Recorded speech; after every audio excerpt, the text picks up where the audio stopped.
ব্রহ্মলোকের রামায়ণে যা আছে মর্ত্যলোকের রামায়ণে তা নেই। বাল্মীকি মুনি একদিন তমসা তীরস্থ নিজ আশ্রমে বসিয়া আছেন। সেই সময় তার প্রিয় শিষ্য ভরদ্বাজ মুনি আসিয়া জিজ্ঞাসা করিলেন যে, গুরুদেব, ব্রহ্মলোকের রামায়ণে কি এমন আছে যা মর্ত্যলোকের রামায়ণে নেই, যা ঋষিগণ, পিতৃগণ, দেবগণ, ব্রহ্মা শ্রবণ করে?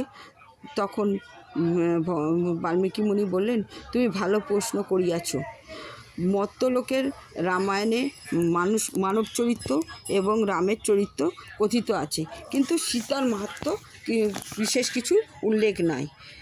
রামই সীতা, সীতাই রাম, উভয় ভেদ নাই। সাধুগণ এই ধীবৃত্তি দ্বারা এই তত্ত্ব বুঝিতে পারিয়া মৃত্যুমুখপথ সংসারের পরপারে গমন করিয়া থাকে। যোগীগণ রাম ও সীতার মূর্তি কল্পনা করিয়া ধ্যান করিয়া থাকে।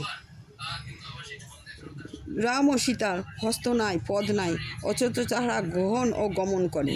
তাদের চক্ষু কর্ণ নাই, কিন্তু তাহারা শ্রবণ ও দর্শন করে। তিনি বিশ্বকে জানেন, কিন্তু কেউ তাকে জানে না।